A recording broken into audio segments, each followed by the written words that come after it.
तसेच या राज्याचे मुख्यमंत्री देवेंद्रजी फडणवीस साहेब असतील, एकनाथजी शिंदे साहेब असतील, सुनेत्रा वहिनी पवार साहेब असतील, यांच्या मार्गदर्शनाखाली शेतकऱ्यांसाठी राज्य शासनामार्फत विविध योजना राबवण्यात येत आहेत। राज्यातील कृषी क्षेत्रातील विकासासाठी हे शासन प्रयत्नशील आहे। राज्यातील शेतकरी हा केंद्रबिंदू मानून या शेतकऱ्याच्या उन्नतीसाठी जे काय करता येईल हे शासन त्यासाठी शेतकऱ्यांना माझ्या भविष्यामध्ये निश्चित प्रकारे मदत करत आहे, सहकार्य करत आहेत। आपल्या सर्वांना माहिती आहे की शेती क्षेत्रामध्ये अनेक समस्या ह्या दिवसेंदिवस निर्माण होत आहेत। आपण पाहतो की हवामानामध्ये बदल, त्यामध्ये असणारी अनिश्चितता, कीड रोगाचा प्रादुर्भाव, शेती उत्पादनावरील वाढता खर्च, बाजार भावातील चढ उतार यामुळे शेती करणं हे अधिक जोखमीचं झालं आहे। आणि या जोखमीच्या बाबीला सामोरे जाण्यासाठी दीर्घकालीन धोरणाचा भाग म्हणून कृषी क्षेत्रासाठी स्वतंत्र AI धोरण तयार करण्यात आले आहे। आणि असे धोरण करणारे महाराष्ट्र हे देशातील पहिले राज्य आहे। राज्य सरकारने 2025 ते 2029 साठी महाॲग्री AI धोरण आखले आहे। शेती क्षेत्रामध्ये artificial intelligence, generative AI, drone व रोबोटिक्सचा वापर करून शेतकऱ्यांच्या आयुष्यामध्ये क्रांतीकडे वाटचाल करण्याची दिशा म्हणून याकडे निश्चित प्रकारे भविष्यामध्ये सभापती महोदय पाहिलं जाईल। दिवंगत स्वर्गीय अजितदादा पवार साहेबांनी या बाबतीमध्ये आणि मुख्यमंत्री असतील, दोन्ही आत्ताचे उपमुख्यमंत्री, पहिले दोन्ही उपमुख्यमंत्री असतील, यांनी अनेक तज्ञांसमवेत यापूर्वी वेळोवेळी बैठका यावेळेस आयोजित केल्या होत्या। आणि या विषयावर चर्चा करून राज्याच्या या विकासाचं स्वप्न साकारण्यासाठी या धोरणासाठी स्वतंत्र बजेटमध्ये तरतूद करणारं सुद्धा राज्य महाराष्ट्र राज्य हे देशातलं पहिलं राज्य आहे। याच्या वापरामुळं सभापती महोदय शेतकऱ्यांना हवामानाचा अचूक अंदाज येणार आहे, कीड रोगाचं पूर्व अंदाज, त्याचप्रमाणे पिकाकरिता सिंचन व खत वापराचे व्यवस्थापन करण्यास मदत, तसेच बाजारभावाचा एक अंदाज घेण्यास आपल्याला या AIच्या नवीन याच्यामुळे आपल्या सगळ्यांना मदत होणार आहे। आणि त्या AIच्या वापरामुळं पीक उत्पादन व शेतकऱ्याच्या उत्पन्नामध्ये वाढ होऊन शेतकऱ्यांचे जीवनमान उंचावण्याच्या निश्चित प्रकारे सभापती महोदय मदत होणार आहे। आणि AI वापरण्याच्या बाबतीमध्ये निश्चित प्रकारे शेतकऱ्यांना या बाबतीमध्ये प्रशिक्षण तर निश्चित प्रकारे दिलं जाईल। याच प्रकारे आमच्या कृषी विभागाचे जे अधिकारी आहेत त्यांना सुद्धा निश्चित प्रकारे शेतकऱ्यांना मार्गदर्शन करण्यात त्यांनाही आम्ही भविष्यामध्ये प्रशिक्षण देण्याचा आमच्या कृषी विभागाचा मानस आहे। त्याप्रमाणे त्यांना प्रशिक्षण हे दिलं जाईल। राज्य स्तरावरती कृत्रिम बुद्धिमत्ता व ॲग्रीटेक नाविन्यता केंद्र स्थापन करण्यात हे आलेले आहे।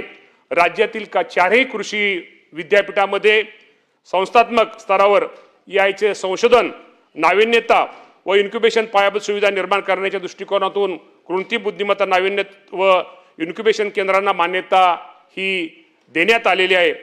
माननीय सभापती महोदय, कृषी विभागाने महाविस्तार हे मोबाईल ॲप विकसित केले आहे आणि यामधून निश्चित प्रकारे पीक लागवड असेल, रोगराई असेल, पाण्याचा व खताचा वापर व पिकाचे सध्याचे बाजारपेठील दर याबाबत घरबसल्या सगळ्या माझ्या शेतकरी बांधवांना हे मार्गदर्शन हे मिळत आहे। आणि त्याचा निश्चित प्रकारे फायदा ह्या माझ्या शेतकऱ्यांना जवळपास जर आज आपण विचार केला तर साधारणतः 30 लाखापेक्षा जास्त शेतकऱ्यांनी या ॲपचा वापर करत आहे। निश्चितच महाराष्ट्रातील शेतकऱ्यांसाठी ही एक अभिमानाची गोष्ट आहे।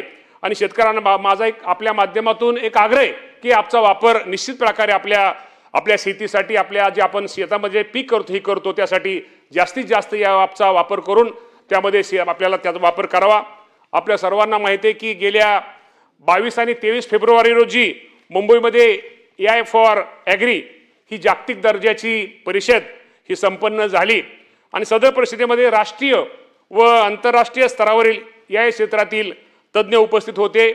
EI जागतिक परिषदेत शेतकरी उत्पादक कंपनी प्रतिनिधी आणि काही प्रगतशील शेतकरी सुद्धा यामध्ये सहभागी झाले होते। त्यांच्यासाठी थेट आपण मराठी भाषांतर करणारे हेडफोन सुद्धा उपलब्ध करून त्याची सुविधा आपण त्या माझ्या शेतकरी बांधवांसाठी ही दिली गेली होती। यामध्ये EI तंत्रज्ञान व त्या संबंधित माहितीची देवाणघेवाण निश्चित प्रकारे झाली आणि त्याचा फायदा ह्या राज्यातील शेती क्षेत्रास निश्चितच होईल। आणि त्यामुळे EIचं किती महत्त्व आहे, EIच्यामुळे शेतीमध्ये खूप मोठी भविष्यामध्ये एक क्रांती ही होणार आहे आणि याचा वापर प्रभावी वापर व सर्वसमावेशक वापर करण्याचा शासनाचा हा निर्धार आहे। सभापती महोदय, मी आपल्याला माहिती आहे की सदस्यांनी अनेक काही गोष्टी विचारल्या। राज्यामध्ये प्रधानमंत्री पीक विम्याच्या योजना राबवण्यात आहे। यामधून मागील 9 वर्षांमध्ये साधारणतः आपण जर विचार केला तर 37,500 कोटी रुपयापेक्षा जास्त नुकसान भरपाई ही माझ्या या राज्यातील शेतकऱ्यांना देण्यात आलेली आहे। पीक विमा योजना राबवताना मागील येणाऱ्या अडचणी लक्षात घेता काही गोष्टी मागच्या काही काळामध्ये घडल्या गेल्या। त्यामुळे शेतकऱ्यांच्या हितासाठी उत्पादनावर आधारित सुधारित पीक विमा योजना राबवण्याचा निर्णय या राज्याचे मुख्यमंत्री देवेंद्र फडणवीस साहेब असतील, एकनाथ शिंदे साहेब असतील, दिवंगत उपमुख्यमंत्री अजितदादा पवार साहेब असतील आणि त्यावेळेस त्यांनी त्यांच्या मार्गदर्शनापूर्वी घेण्यात आला। आणि खरीप हंगाम 2025-26 साठी आपल्या राज्यात उत्पादनावर आधारित सुधारित पीक विमा योजना राबवण्यात येत असून त्या अनुषंगाने नुकसान भरपाई निश्चित करण्याची कारवाई ही प्रगती पथावरती आहे। राज्यामध्ये बीड पॅटर्न 80-110 मॉडेलवर आधारित पीक विमा योजना राबवण्यात येत असून त्या पीक विमा कंपन्यांच्या नफ्यावरती विमा हप्त्याच्या तुलनेने 20% निर्बंध घातलेले आहेत। त्यामुळे विमा कंपन्या अवाजवी नफा मिळवू शकणार नाहीत। आणि काही सदस्यांनी प्रश्न विचारले की वन्य प्राण्यामुळे होणाऱ्या पीक नुकसानीची भरपाई देणे, तसेच पूर या अतिवृष्टीमुळे भात पिकाचे क्षेत्र जलमय होऊन नुकसान झाल्यास त्यास स्थानिक नैसर्गिक आपत्ती नुकसान भरपाई देण्याची तरतूद यापूर्वी प्रधानमंत्री पीक योजनेमध्ये नव्हती। परंतु आपल्या सर्वांना सांगा हरकत नाही की या देशाचे पंतप्रधान मोदी साहेब यांच्या नेतृत्वाखाली केंद्र शासनाने नुकताच 18/11/2025 रोजी पत्रान्वये सदर बाबी स्थानिक नैसर्गिक आपत्ती अंतर्गत नुकसान भरपाई देण्याचा निर्णय हा केंद्र सरकारने घेतलेला आहे। आणि त्या अनुषंगाने केंद्र शासनाकडून सविस्तर मार्गदर्शन सूचना प्राप्त झाल्यानंतर त्यानुसार पुढील बाबतीमध्ये कारवाई ही निश्चित प्रकारे करण्यात येईल। त्याचप्रमाणे नैसर्गिक आपत्तीच्या बाबतीमध्ये आपल्या सर्वांना माहिती आहे की या राज्यामध्ये खूप मोठं नुकसान हे गेल्या वर्षी आधी पाऊस जादा झाल्यामुळे झालं। अतिवृष्टी अनेक भागामध्ये अनेक ठिकाणी झाली। जर विचार केला तर या राज्यामध्ये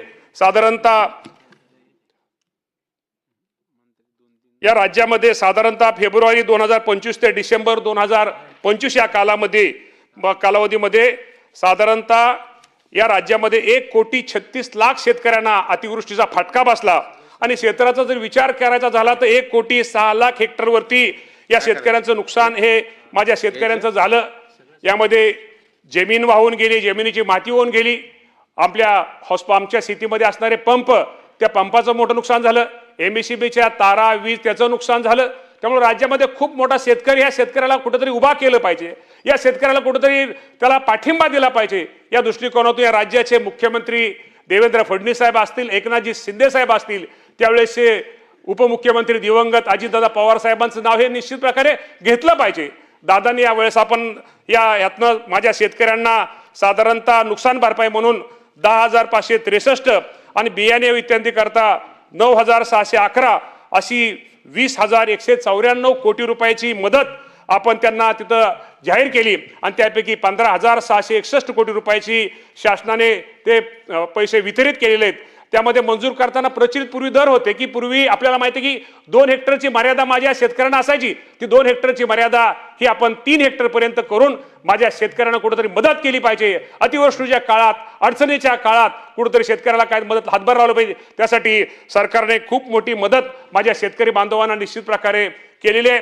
त्याचप्रमाणे आपल्या सर्वांना माहिती आहे, खरं तर आपल्या कधी कधी माझ्या या माध्यमातून माझ्या राज्यातील सर्व शेतकऱ्यांना सांगतो, कृषी पंपांना मोफत वीज ही एक मोठी मुख्यमंत्री बळीराजा मोफत वीज योजना अंतर्गत आपल्या सर्वांना माहिती की 7.5 हॉर्सपावर पर्यंत साधारणतः वीज सवलत ही आपण माझ्या शेतकरी बांधवांसाठी आपण कृषी पंपांना मोफत वीज पुरवठा करण्याचा निर्णय सरकारने घेतला। खरंच या राज्याचे मुख्यमंत्री देवेंद्र फडणवीस साहेब, एकनाथजी शिंदे साहेब आणि त्यावेळेसचे उपमुख्यमंत्री स्वर्गीय अजितदादा पवार साहेब यांना किती धन्यवाद माझ्या शेतकरी बांधवांनी द्यावे तेवढे थोडेत। कारण का जर 2 वर्षाचा जर विचार केला तर साधारणतः 41,415 कोटी रुपयाचे अनुदान हे माझ्या शेतकरी बांधवांना वितरित करणारं महाराष्ट्र राज्य हे भारतातलं पहिलं राज्य आहे। त्याचा निश्चित प्रकारे बंधूंनो महायुती सरकारने शेतकऱ्यांच्या पाठीशी खांब उभा राहण्याचा निर्णय या माध्यमातून निश्चित प्रकारे घेतलेला आहे। त्याचप्रमाणे आपल्या सर्वांना माहित आहे की बळीराजा, मुख्यमंत्री बळीराजा शेत पानंद रस्ते ही जी योजना आहे की ज्यामध्ये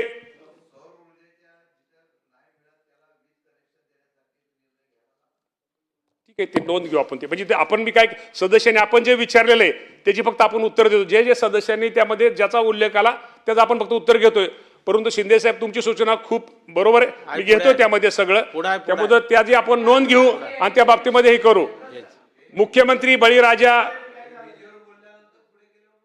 नाही ते झालं बळीराजा नाही, वीज सवलतीचा मी बोललो।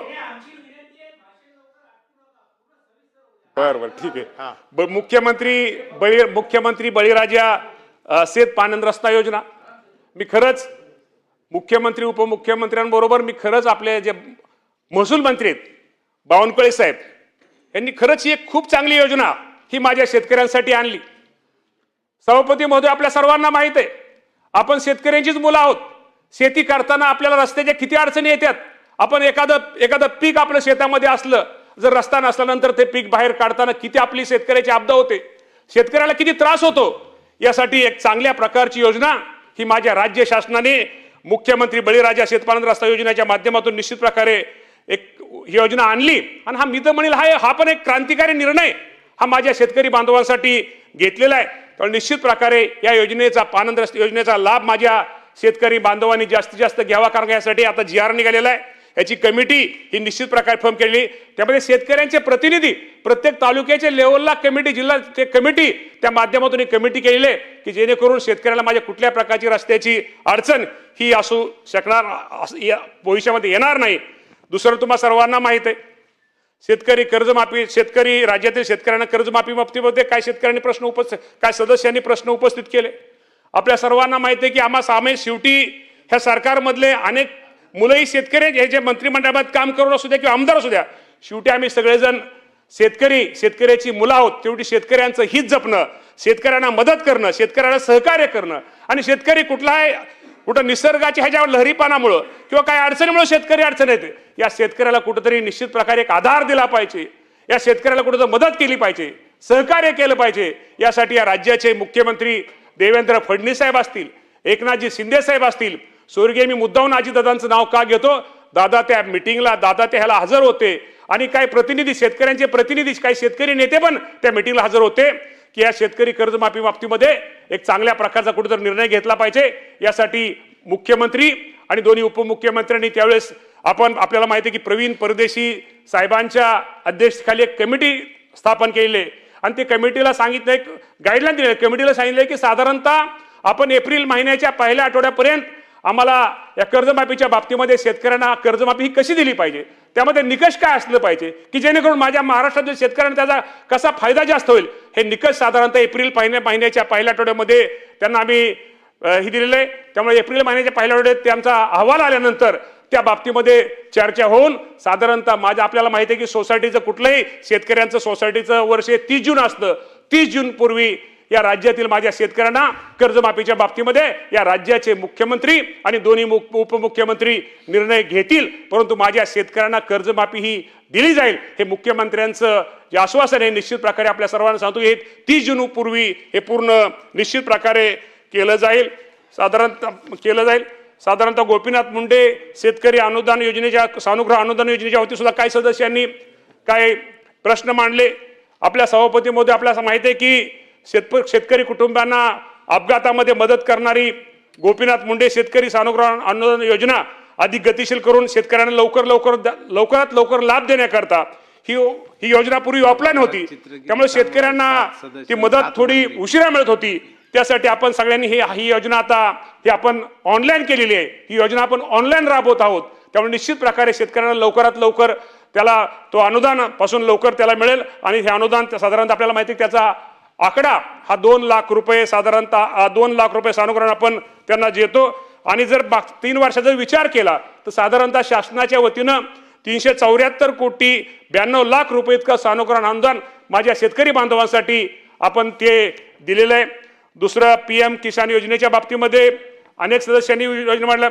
PM किसान योजनेच्या माध्यमातून महाराष्ट्रातील साधारणतः आपल्या 1,19,00,000 पहिल्यांदा शेतकरी त्यामध्ये लाभार्थी हे होते। त्या शेतकऱ्यांना आतापर्यंत केंद्र सरकारच्या वतीनं PM किसान योजनेच्या माध्यमातून 21 हप्त्यामध्ये साधारणतः 39,000 कोटी 299,299 कोटी 299 इतकी मदत आपण आपल्या PM किसान योजनेच्या माध्यमातून ही आपण माझ्या या राज्यातील शेतकऱ्यांना केली आहे। त्याचप्रमाणे नमो शेतकरी ही आपल्या राज्याची योजना आहे। त्याच PMच्या धर्तीवरती आपण राज्यांनी ही नमो शेतकरी योजना महासन्मान योजना केली आहे। ते साधारणतः आपण त्याचे 7 हप्त्यामध्ये साधारणतः 13,000 कोटी रुपये आपण त्यांना अदा केले। तसेच 8वा हप्ता पण आपण त्याचा लवकरच त्याचा ड्यू आहे तोही हप्ता आपण लवकर देतोय। त्यामुळे मी एवढं सांगतो की केंद्र आणि राज्य सरकारने या शेतकऱ्यांना माझ्या या राज्यातील भरीव अशी मदत ही केलेली आहे। दुसरं गुण नियंत्रणाच्या बाबतीमध्ये अनेक सदस्यांनी वाढलं। आपल्याला माहिती आहे सभापती महोदय की शेतकऱ्यांना गुणवत्तापूर्व व दर्जेदार व वेळेवरती खते बियाणे व कीटकनाशक उपलब्ध होण्याच्या दृष्टिकोनातून शासन कटिबद्ध आहे। राज्यामध्ये बियाणे खते व कीटकनाशके या निर्विष्टांचे उत्पादन पुरवठा व साठवणूक व वितरण या बाबी कायद्याने नियंत्रित केलेले आहेत। निविष्टांचे उत्पादन व विक्री या प्रक्रियेमध्ये शेतकऱ्यापर्यंत जात असताना त्याची गुणवत्ता ही योग्य असली पाहिजे। त्या अनुषंगाने कायद्याअंतर्गत त्याची मानके निश्चित करण्यात आलेली आहेत। त्या मानकानुसार त्याचे उत्पादन झाले आहे किंवा कसे याबाबत तपासणी आमच्या या विभागामार्फत केली जाते। चालू वर्षाचा जर विचार केला तर चालू वर्षामध्ये अप्रमाणित निविष्ठाच्या अनुषंगाने विभागामार्फत साधारणतः 145 प्रकरणामध्ये फौजदारी कारवाई ही केलेली आहे।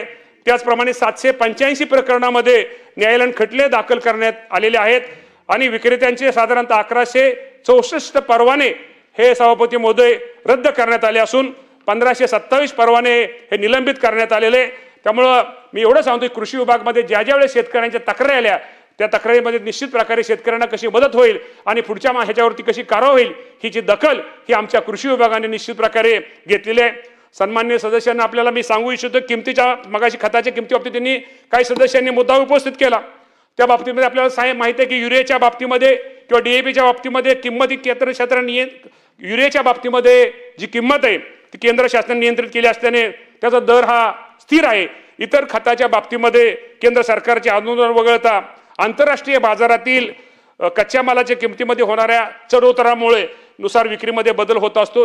हे माझ्या सदस्यांना माहिती आहे। त्या बाबतीमध्ये निश्चित प्रकारे शेतकऱ्यांना कसं कमीत कमी म्हणजे खत पुरवठा होईल वेळेवर कसा होईल याची दक्षता हा आमचा कृषी विभाग घेतोय।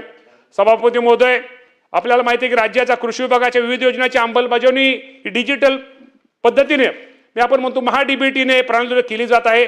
MahaDBT पोर्टल हे 2020 पासून सुरू झाल्यापासून शेतकऱ्यांना साधारणतः 7,500 कोटीपेक्षा अधिक रकमेचं अनुदान हे देण्यात आलेलं आहे। शेतीच्या कामासाठी मजुराची कमतरता खत व कीटकनाशकाचा सुयोग्य वापर औषध फवारणीमुळे शेतकऱ्यांना होणाऱ्या आजारापासून मुक्तता होण्यासाठीच्या दृष्टिकोनातून ड्रोनचा वापरास मोठ्या प्रमाणात प्रतिसाद मिळत आहे। ही बाब विचारात घेऊन शेतकऱ्यांना ड्रोन खरेदी करता अनुदान देण्यास आम्ही सध्या कृषी विभाग आपला हा प्राधान्य देत आहे। शेत पिकांचं मूल्यवर्धन करण्यासाठी व शेतकऱ्यांना जास्त उत्पन्न मिळवून देण्यासाठी राज्यात अन्न प्रक्रियेस चालना देण्यात येत आहे। यासाठी कृषी विभागाच्या माध्यमातून मुख्यमंत्री कृषी अन्न प्रक्रिया योजना व प्रधानमंत्री कृषी सूक्ष्म योजना या योजनेची अंमलबजावणी करण्यात येत आहे। मुख्यमंत्री कृषी व अन्न प्रक्रिया योजनेअंतर्गत आतापर्यंत राज्यात 781 प्रकल्पांना 289 कोटीचा अर्थसहाय्य करण्यात आले आहे। तसेच प्रधानमंत्री सूक्ष्म अन्न प्रक्रिया उद्योग योजनेअंतर्गत 21,185 प्रकल्पांना 579 कोटीचा अर्थसहाय्य देण्यात आलेला आहे। सन्मान्य सदस्यांनी पिकाच्या आधारभूत किमतीबाबत मुद्दा हा उपस्थित केला। इथं पणन मंत्री पण आमचे आहेत ते पण बोलतील, परंतु शेतमालाच्या किमान आधारभूत किमती जाहीर करणं ही बाब खरं तर केंद्र शासनाच्या संबंधित आहे। तरी सुद्धा राज्य कृषी मूल्य आयोगाच्या माध्यमातून राज्य सरकार या बाबतीमध्ये केंद्राकडे निश्चित प्रकारे शेतकऱ्याचा हिताचा विचार करून ही शिफारस हे राज्य सरकार हे कृषी मूल्य आयोगाच्या माध्यमातून करत असतं। सन्माननीय सदस्यांनी चर्चेदरम्यान स्वयंचलित हवामान केंद्राचा मुद्दा आपण उपस्थित केला। राज्यात महावेद प्रकल्पांतर्गत स्वयंचलित हवामान केंद्र कार्यरत आहेत। तसेच केंद्र शासनाच्या विड्स प्रकल्पांतर्गत हवामान अंदाजा अनुषंगाने इतर महत्त्वाच्या घटकासाठी सुद्धा ग्रामपंचायत स्तरावर स्वयंचलित हवामान केंद्र उभारण्याची कारवाई चालू आहे आणि त्याची टेंडर प्रक्रिया सुद्धा ही चालू आहे। काही सन्माननीय सदस्यांनी कृषी विभागात अभियांत्रिकी संचालन आहे, मला वाटतं ताईंनीच हा मुद्दा ताई तुम्ही उपस्थित केला आणि ती नाद बरोबर केली की कृषी विभागामध्ये अभियांत्रिकी संचालय सुरू करण्याच्या आता सध्याच्या नवीन ह्याच्याप्रमाणे हे धोरण खरं तर आपण घेतलं पाहिजे आणि त्यामध्ये आपल्याला माहिती आहे की विभागाच्या सुधारित आकृती बंधाचा प्रस्ताव हा वित्त विभागाच्या मान्यतेसाठी सादर करण्यात आला आहे। सुधारित आकृती